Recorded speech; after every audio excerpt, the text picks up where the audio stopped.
guys, welcome back to my YouTube channel. So today we're going to be going through kind of like my gym bag and all the gym equipment that I use or recommend. I know it's New Year's, so a lot of people are starting their fitness journeys, and I get a lot of questions just about, you know, what belts I use, what shoes I'm wearing, straps, things like that. So I'm just going to go through things that I use on a day-to-day basis and that I think are actually useful.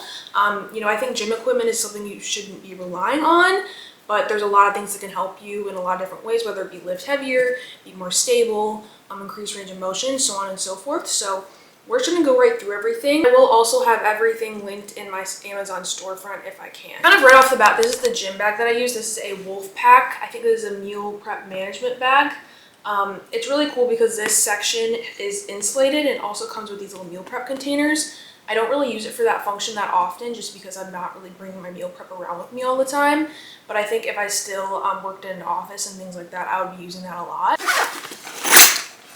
Yeah, I just have like a charging cord in here right now. First, let's talk about belts. This is the belt that I use the most. This is the Chic. I don't really know how to pronounce that. I really like this belt because it's flexible, so you can adjust it to as, you know, your weight changes, which is why I like it because I'm not always the same size as I go through bulking and cutting cycles. This is the 2004 belt, and I got this on Amazon, and I have it in a size extra small, and I'm not like the tiniest waisted person in the world, and I feel like this fits me kind of throughout, and I really like this. It's comfortable, it's not too bulky, not too thick, and I use this just about every single time that I lift, especially on things like RDLs, squats, things like that. Now I also have a lever belt, and this is from Gym Reapers. I've had this for probably, I don't know, like 4-ish years. These are really good for kind of heavier lifts, kind of like think your heavier squats, half squats, things like that.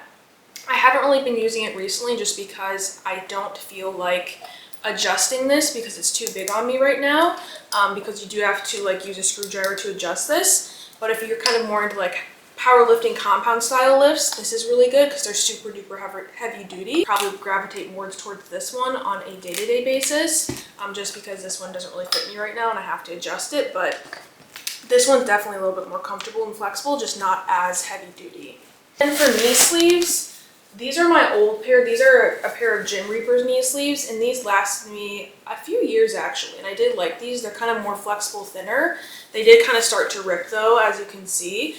So now I left them in my car, but I use SBD knee sleeves, and I have them in a size medium, and they are too tight on me. I think I do have to size up, but those are really nice. They're super heavy duty because obviously they are like a powerlifting knee sleeve, so they're definitely thicker and they're pretty hard to get on, and they also low-key cut off my circulation, so I do think I have to go up in sizes, so I probably have to get a large.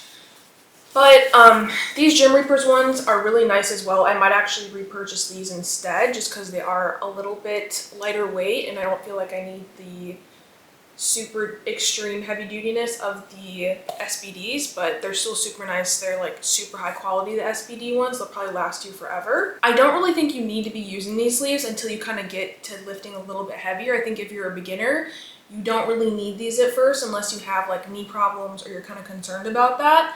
But these are just kind of helpful on things like heavy squats, heavy leg press, things like that. I don't really use them for anything else besides like a squat or a leg press movement. Now we're gonna get into straps. So these are straps that you use to wrap around a dumbbell or a barbell, and it kind of helps if you have bad grip strength, or honestly, like for me, you know, it just gets to a point where you're RDLing so much weight that like your grip strength is, you know, way behind your leg strength. So that's why straps are super helpful. I do have 2 different types. So first are like your basic kind. These are like very, very worn. I haven't really been using these because I've had these for probably like 5 years now, and they're obviously falling apart. But these are Gym Reapers straps, and you put them on so they go like this, and then you have them tight around your wrist, and then you wrap it around a dumbbell or a barbell, and it keeps it so kind of when you start to get tired, you're not going to drop the weight. These are perfectly fine for most people. These are just kind of like an upgraded version. So these are Versa grips, and they are a little bit more pricey. Kind of how these work is the same sort of concept, but I'll show you how you put them on. So these are nice because you don't really have to do as much wrapping around with the straps. So You just put them on your wrist like this, and then say you're lifting a barbell, you put the barbell in this little pocket, and then your hand being there keeps it from slipping. So these are super nice, super durable. You can also use these for things like pull-ups, things like that, but I use these primarily for RDLs, and that's pretty much it. I also do use these on upper body days for like lat pull downs and things like that, or rows, because again, my grip strength is just not very good. So I definitely recommend you get some straps as well. Next, these are super important, is getting a pair of your own ankle straps for when you do kickbacks, and then also even use ankle straps for lateral raises on your wrists, but I don't do that often. But these are, again, from Gym Reapers. I get a lot of their equipment because it seems to last a long time, and it's just nice to have because sometimes you go to a gym and they don't have them, or the ones they have are like really gross or like really worn out, or they hurt your ankle, but these are pretty nice and padded. I do also have another pair that goes around the bottom of your foot with a strap, but I don't know, these just like don't feel good when I use them. I feel like it's not tight enough around my ankles, so I do usually just use these Gym Reapers ones, and I've had these for, again, probably like 4 years at this point. Okay, moving on to yoga blocks. These are a super useful tool. So you can get a pack of 2 of these for probably like 10 bucks or so on Amazon, and what they do is they kind of help you increase range of motion on a few different machines. For example, abductions, hack squats. This makes such a big difference for those exercises because range of motion and depth is really important.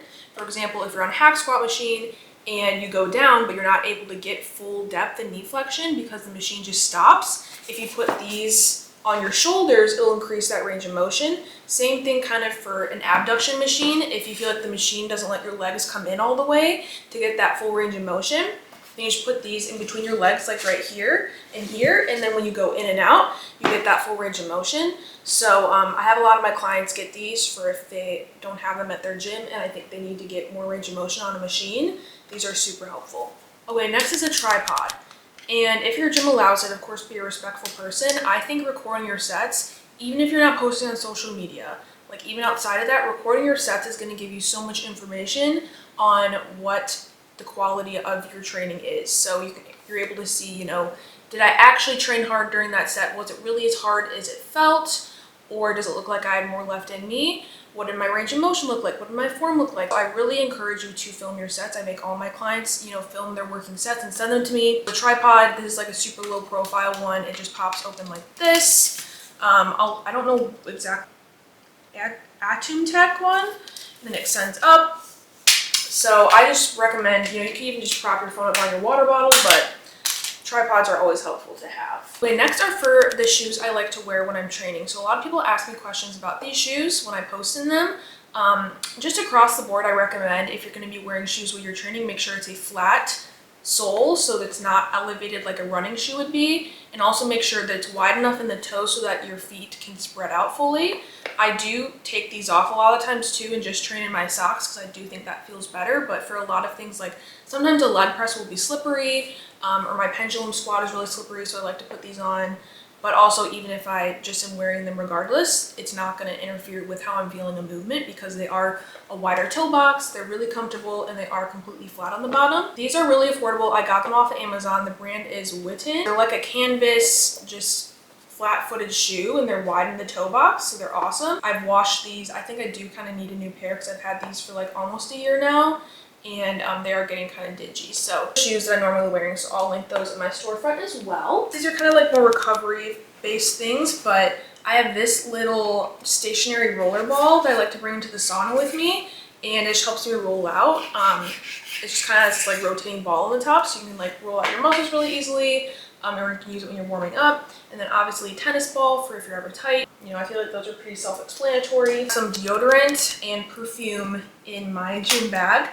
You guys, it is not illegal to wear deodorant at the gym. I know a lot of people might be thinking otherwise, but please wear deodorant when you're working out. But this is the Salt and Stone Santal and Vetiver. I actually do think this works pretty well, and it does smell really good. This is one of my favorite perfumes. It's from Target. It's the Finery Pistachio Please. This smells so good. I love this. So I like to keep these in my bag just in case. These are the headphones that I usually use. I usually use these headphones or my AirPods.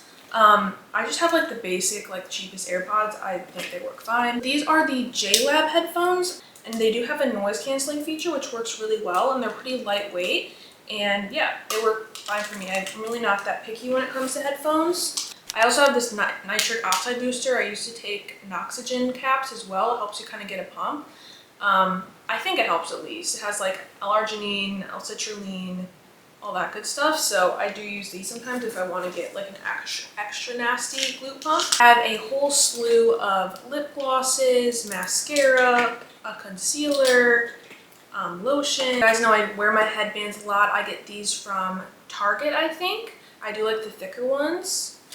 I love these for when my hair is just pissing me off. I do sometimes like to keep a hat in my bag. This is like just a really basic Nike one for when I don't want to be perceived. I think that's for the most part what I keep in my gym bag, but I get a lot of questions about this stuff, so I just kind of want to go through it really quickly and then kind of let you guys know what I think is necessary. I think at the end of the day, you don't really need any of this stuff. It really just does kind of help you kind of optimize your training a little bit. I hope that was helpful for you guys, and let me know if you have any questions, and I'm happy to help you, but I will see you in my next video. All right, bye.